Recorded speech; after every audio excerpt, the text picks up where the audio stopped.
Well, thank you, Canninghausen and Latam investors for the kind invitation for being here this morning. Good morning, everyone. We have up to 200 participants here online, and it's really nice to have this such a large and important crowd here this morning to hear about what are our plans and our actions that we're taking here in Ecuador towards building a more competitive agenda and attracting foreign investments, which is something that we really want to do. So first of all, let me say hi as well to Ambassador Campbell. We have been discussing a couple of times what we want to do in Ecuador. That's I believe that he's by far our Ecuadorian best ambassador in the world as well. He really likes Ecuador, and he really likes our food, and he's a touristic expert as well, and a fan of Twitter. If you have followed him, well, you should. Well, again, thank you so much, and good morning, everyone. Well, let me say a couple of things before I start with our agenda, specific topics about our agenda. But it's been almost 45 days since we took office, so it's not a long time, but we have done quite improvements, and we're moving pretty fast in order to transform the country. And the ambassador used a term that I want to use as well. Ecuador, well, he talked about the relationship between Ecuador and the UK that were kind of in the freezer, and that's right. Not only the relationship between Ecuador and the UK, but Ecuador itself was frozen, and now we are unfrozen ourselves in every single term and in every single aspect of this term. So we already have good news that I want to talk about, and for a strange region, a stranger in the region at the moment, these are very exciting times for Ecuador. We are sort of a beam of light in Latin America. We are a country that is looking forward for freedom of trade, freedom of speech, political freedom, and this is not how everybody sees at the moment Latin American countries. In Ecuador, it was not like that like a couple of months ago. So we are really trying to grasp the moment and move forward towards using this window of opportunity, political, economical opportunity that we have in order to boost Ecuadorian economy and our opportunities, not only inside of the country, but also opportunities all over the world. So we really consider ourselves lucky at this moment, and we have to grasp this opportunity, as I said, to move forward pretty fast. So let me say, first of all, that as the ambassador said, that we are actually open for business. We are a country and a government that really believes in the private sector, the role of the private sector to boost competitiveness, to create prosperity in the short term and in the long term. This may seem very intuitive for many of you all over the world, and especially in the UK and in England, but for us in Latin America, and specifically in Ecuador, this is not always the case. We have had governments that do not believe in the private sector, that think that everything has to be done by the public sector, and this is not how we think of it at this moment. So yes, I might think like the ambassador said, that everything is open in Ecuador. We are open for businesses, we are open for investments, and we are open for exchanging opportunities with you in the UK and with entrepreneurs in Ecuador, in business sectors in Ecuador. We actually want to create a long-term partnership with you. We want to work not only in the near future, not only during the next years, but we want to create a long-term partnership with you in trade, in investments, in education, and in politics as well, because we do believe that this has to be not one or two things that we do in one specific sector, or in trade, or in energy, or in oil. We have to do a very swift and important transformation in the way we behave and the way we relate to the world. So this long-term partnership is really, really important with the private sector. So I will say this to you, to all of you. What we want to know from you, being investors that are interested in Ecuador, is not only what you really like from our country, but specifically, we want to hear what you don't like from our country. So that we can work together towards building that agenda to transform and change the things that you don't really like from our country. And then we can move forward towards doing some actions and projects that will improve the climate of investments and businesses in Ecuador. So I think that's really important overall. So that's the main introduction to the topic I'm trying to cover right now. So overall, as the ambassadors say, we are trying to, in this ministry, the Ministry of Industry, Trade, Investments, and Fisheries, which is very big and very broad. Overall, what we're trying to do here is to create the largest competitiveness agenda Ecuador has ever seen. And it's very comprehensive, it's very transversal, and it's also vertical in terms of the sectors that we're going to transform in Ecuador. So in order to do this, in order to transform the competitiveness environment, we want to tackle 3 different strategic goals or strategic lines that we want to move forward. So let me go through these very specific topics. So first of all, the first strategy or the first strategic goal that we're moving forward is trade openness. Ecuador has not been a champion in terms of openness, totally the contrary. Actually, the last time we had a very large agreement, for example, in trade negotiations with the United States was 16 years ago. And now we are regaining our relationship with the United States. And as the ambassadors say, we have a new trade agreement that was signed at the beginning of this year with the UK, but we have not fulfilled all the goals that we want to do together in terms of putting together this trade agreement and moving forward with all these opportunities that we think that we can create. But as President Lasso says, we want to put more Ecuador in the world without dogmas. We want to open trade whenever and wherever our foreign companies and our domestic companies need to be. It was not like that in the past. In the past, what really happened is that the government decided, well, I want to do trade with this small country here, or with this bloc here, or this political bloc or economical bloc, because I just believe that they are our friends now. Well, this is not what we believe now. It's not the role of a public servant, of a minister, and of a president to decide whether you have to do business with that specific country or not.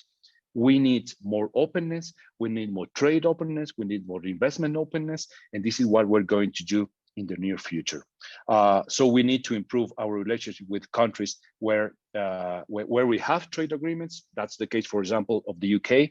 We have to improve those trade agreements. We have to take opportunities of those agreements, but we also have to look forward to have more trade agreements and more trade negotiations with other blocs and other countries. So, for example, just to say a couple of names in a couple of countries in America, we are moving towards actually pretty fast. We want to complete in the short term a trade agreement with Mexico. And then after we finish with that agreement with Mexico, we will have a full agreement with the Pacific Alliance, which is a bloc formed by Chile, Colombia, Peru, Mexico, and hopefully Ecuador in the near future, probably next year. After that, in the medium term, we're going to move forward with an agreement, with a trade agreement, with actually a free trade agreement with the United States. I think that's very overdue, a very overdue agreement with a very large country, and we want to move forward there. And as well with Canada. We have spoken as well with the ambassador from Canada here in Ecuador, and we do believe that there are many opportunities for the country. And of course, increase the trade agreement and put it to work with the UK and other countries in Europe where we have already some agreements. So that's the main, the first really strategic goal. So put more Ecuador in the world and increase our trade openness. The second strategy is related to internal competitiveness agenda. And I really want to point that this is not an isolated agenda. If we want to open Ecuador to the world, if we want to open our industries to the world, to more rivalry, to more competition, we have to do something inside of our country and not wait until we have an agreement or something like that in 5, 10, 20 years to do something in terms of boosting competitiveness, boosting innovation, and boosting entrepreneurship. We have to do it now. And this is something that in Ecuador, we have not worked very well in the past. Either you did open the economy, or either you did only something related to the internal agenda in terms of industrial policy or production policy. So in order to create this internal competitiveness agenda, which is going to be the largest competitiveness agenda we're going to have in Ecuador over the course of the last 2 decades, really, or any time, there are 2 different types of actions that we're going to take. So very short-term actions for recovery, and some medium and long-term actions for boosting innovation, entrepreneurship, and competitiveness. So in the very short term, we have to manage, we have to recover our production capacity. So what are we doing? Actually, last Friday, we passed a reform, which is the biggest reduction, the largest reduction in tariffs that Ecuador has ever seen for its industrial sector. What are we trying to achieve here? We did a reduction for 81 industrial sectors, 667 tariffs were reduced. And this is to boost competitiveness and to reduce the cost of production in Ecuador. This is very contrary to what other governments did in the past. Tariffs were increased, and the barriers to trade were increased as well. So this is something that we're changing, and we're changing right away. So now this tariff reform is going to be active starting from the 1st of August, so coming in a couple of weeks. And I think this is also a sign of where we want to move forward. So this is the first part of this tariff reduction, and soon you will see more tariff reduction and more efficiency in the market. So that's the first part in terms of the short-term recovery. The second part is the president from Ecuador, President Lasso, has ordered us in this ministry and with other institutions from the public sector that we need to have an intervention in the quality system, in the quality regulations from Ecuador, because the quality system in Ecuador is very corrupt. We have to say it like that. That's the truth. It's corrupt. And we have to make reforms in order to reduce the red tape that we have in order to import, export, produce something in Ecuador, and to do whatever, really. There's a lot of bureaucracy.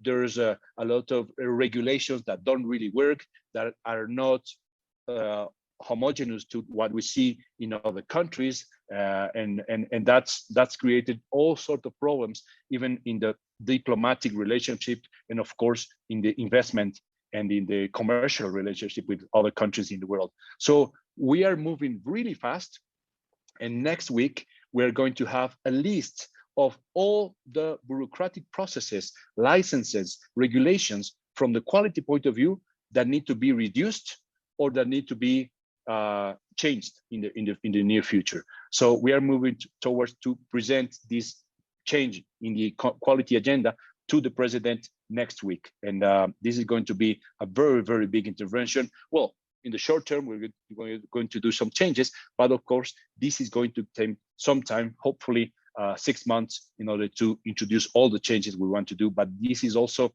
a very important sign of where we want to bring our competition in our markets in the near future. We need to dynamize our internal market, and we need to enhance the rivalry with other countries, and that's what we want to do. So those are some of the key issues in terms of the short-term recovery agenda.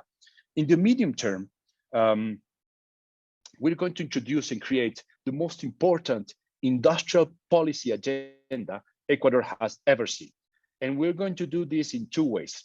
The first is that yesterday, and this is really yesterday, Monday, we started for the first time, we implemented the Public-Private National Competitiveness and Innovation Council.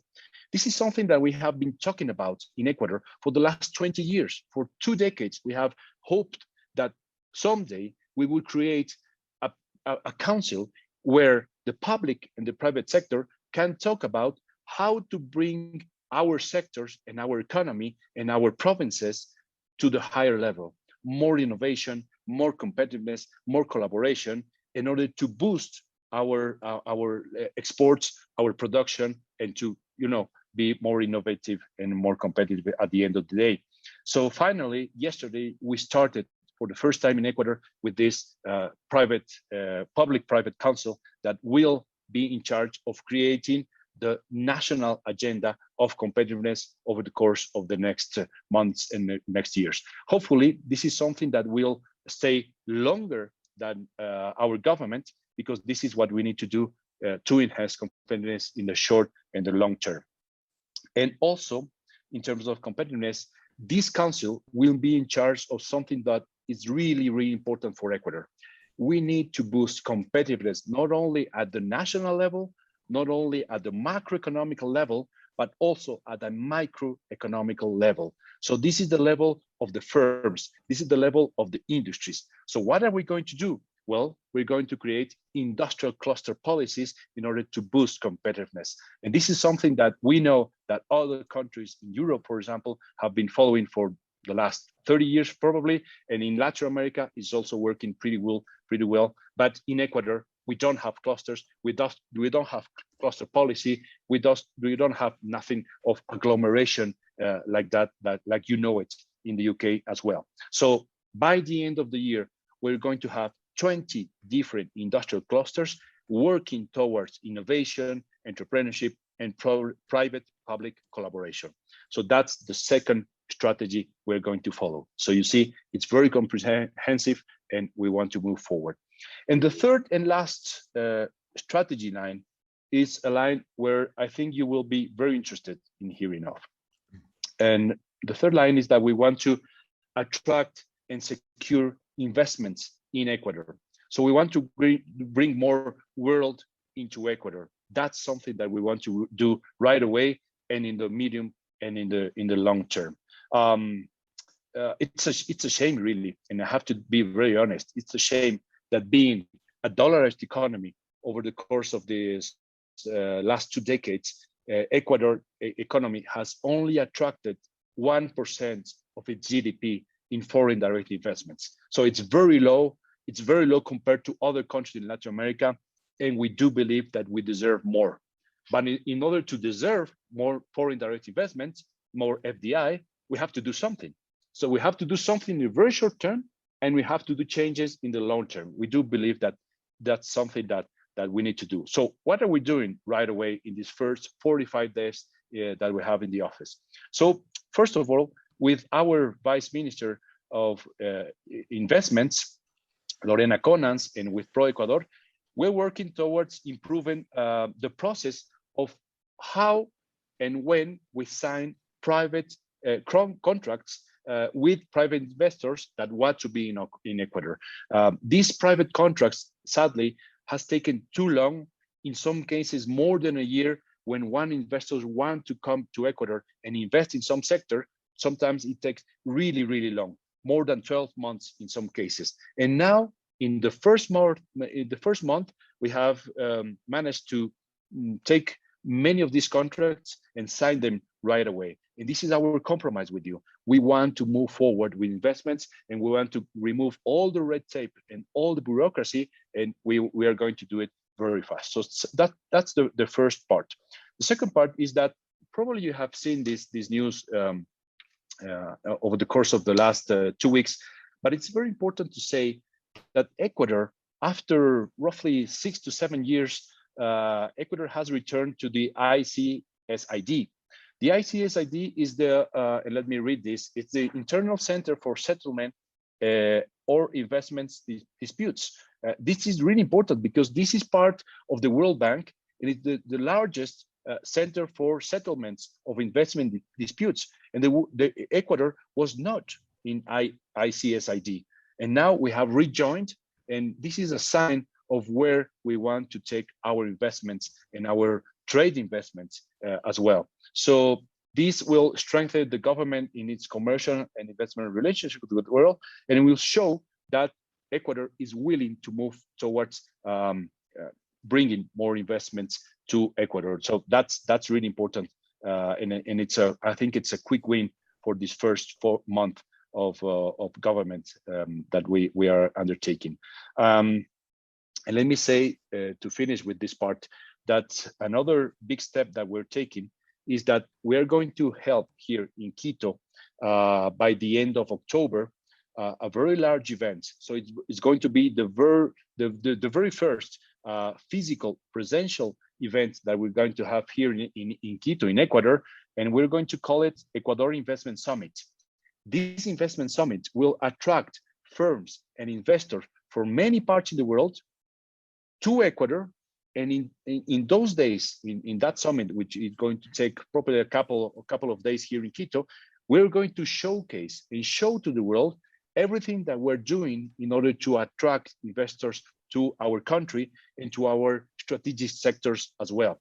So I want to invite you to come to Ecuador if you can, and if you cannot do it, well, just follow us on Zoom or whatever network that we're going to have, in order to understand what are the main projects that we're going to put forward from the public sector, where we want to see investors from the private sector, and to showcase our sectors as well. So that's the Ecuador Investment Summit that is going to be held in October, and it's going to be really important to tell to the world that Ecuador is actually open for investments and open for businesses, as I have told you. This summit will be co-organized with the World Bank and the Inter-American Development Bank, and it's going to be really important. Finally, I just want to address something that Ambassador Campbell told you, and it's the importance that we are taking and the important steps that we are taking in order to, do something with something that has been kind of a parallel agenda in Ecuador and probably in all over the world, but now is the center of our competitiveness and development agenda. Commercial agreements and investment agreements are no longer just about exchanging numbers or exchanging money.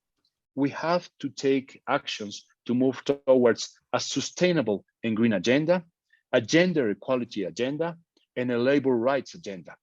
And this is something that we are telling our people, our business people, and our businesses here in Ecuador that they really need to take into account if they want to do businesses with the UK, with Europe, and with America, really.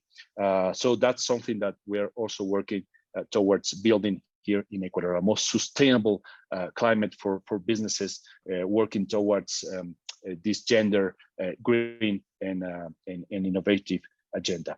So that's it for me. I just want to ensure you that we are working really fast.